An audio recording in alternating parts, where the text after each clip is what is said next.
கிடைக்க மாட்டாங்க. இந்த காலகட்டத்தில நமக்காக அவர்கள் செய்த தியாகங்கள் நிறைய இருக்கும். முடிஞ்ச அளவுக்கு அவங்களுக்கு சாப்பாடு போட்டு பார்த்துக்கிட்டா நல்லாயிருக்கும். என்னிடம் ஜாதகம் பார்க்க வரக்கூடிய அத்தனை பேரும் தன் அப்பா அம்மாவை பார்க்கவில்லை, கஷ்டப்படுத்திட்டேன், அவங்க பேச்சை கேட்டு இவங்க பேச்சை கேட்டு அதற்காக இன்னைக்கு கஷ்டப்படுறேன்னு சொல்றாங்களே தவிர, உயிரோடு இருக்கும்போது அவங்கள சந்தோஷமா பார்த்துக்கலையே. அமாவாசை நாள்லையும் திதி நாள்லையும் போய் அவங்களுக்கு படையல் போட்டு கொடுத்து என்ன செய்ய? காகத்துக்கு கொடுத்தா போய் சேர்ந்துரும்னு நினைக்கிறோம், கடல்ல கரைச்சா போய் சேர்ந்துரும்னு நினைக்கிறோம். இதெல்லாம் எந்த அளவுக்கு உண்மை என்பது யாருக்கு தெரியும்? இந்த உலகம் எதை நோக்கி பயணிக்குது என்பது யாருக்குமே தெரியலைங்க. நான் அடிக்கடி சொல்லக்கூடிய விஷயம் என்னன்னா, நம் தலையெழுத்தை, நம் கர்மாவை சரி செய்து கொள்ள வேண்டும் என்றால் இந்த ஜனனத்தில் நாம் செய்யக்கூடிய விஷயங்கள் சரியாக இருக்கணும். இந்த ஜனனத்தில் நாம் செய்யக்கூடிய விஷயங்கள் சரியில்லாத போது எந்த ஜென்மத்திலும் நமக்கு புண்ணியாத்மாவாக மாற முடியாது.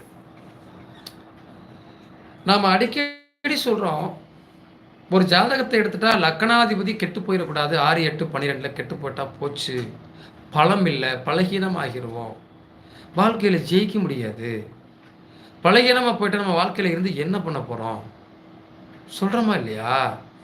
அப்போ இந்த வாழ்க்கை எதை நோக்கி போகுது? ரொம்ப வேதனையாக இருக்குல்ல? இந்த உறவுகளுக்காக, சொந்தத்திற்காக நாம் எதை செய்தாலும் திரும்ப நமக்கு கிடைக்கும்னா செய்கிறோம். இல்லை, நம்ம பையன் நல்லா இருக்கணும், நம்ம பொண்ணு நல்லா இருக்கணும், நம்ம தம்பி நல்லா இருக்கணும், நம்ம தங்கி நல்லா இருக்கணும், அண்ணன் நல்லா இருக்கணும் நினைக்கிறோம்ல.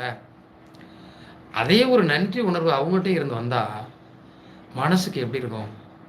உண்மையிலே இதமாக இருக்குங்க, மகிழ்ச்சியாக இருக்கும், சந்தோஷமாக இருக்கும். அந்த நன்றி கட்ட ஜென்மங்கள்கிட்ட நம்ம வாழ்ந்துட்டோமே நினச்சோன்னா மனசு ரொம்ப வலிக்கும், வேதனையாக இருக்கும். நாமளே நம்ம கெடுத்துக்கிட்டோன்னு தோணும். நாம் இந்த அளவுக்கு கெட்டு போனதுக்கான காரணம் நாமளாக தானே இருந்திருக்கோன்னு தோணும். இந்த சமூகத்தை, சமுதாயத்தை, சொந்தத்தை திட்டி என்ன பலன்னு தோணும். ஏன் இந்த உலகத்தில் பிறந்தோன்னு நம்ம தோணும். அப்படி தானே? நாம் ஜாதகம் பார்க்கிறோம். இன்றைக்கி நீங்கள் ஜாதகம் பார்க்குறது காலையில் நிறைய பேர் வந்து காத்துட்ருப்பாங்க. நான் வருவேன், எனக்கான பொது விஷயம் என்ன இருக்கோ அதை பார்த்துட்டு முடிச்சு தான் வருவேன். அதுக்குள்ளே வர்றவங்க வருவாங்க, போகிறவங்க போவாங்க, அது சொல்ல முடியாது, அவங்களுடைய கர்மாவை பொறுத்தது. நாம் எங்கிருந்தாலும் எதை செய்தாலும் பொதுவாக நாம் ஏதாவது ஒரு விஷயம் இந்த சமூகத்துக்கு செஞ்சுட்டு போயிடணும், இந்த சமுதாயத்துக்கு செஞ்சுட்டு போயிடணும். நான் அடிக்கடி சொல்கிறேன், 1, 5, 9 பலமாக இருந்தால் வாழ்க்கையில் நாம் சிறப்பாக இருக்கிறோம். லக்னாதிபதி மறையாமல் லக்கணத்திற்கு சாரம் கொடுத்த சாரநாதனும் சிறப்பாக இருந்து உங்களுக்கு மரியாதை, மதிப்பு, கௌரவம், அந்தஸ்து உண்டு.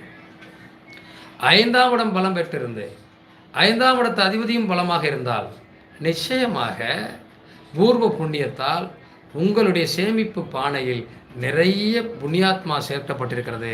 இந்த ஜனனத்தில் உங்களுக்கு வேண்டிய பொருளும் பொண்ணும் காசும் பணமும் சேர்ந்துக்கிட்டே இருக்கும், உங்களை தேடி வந்துக்கிட்டே இருக்கும்.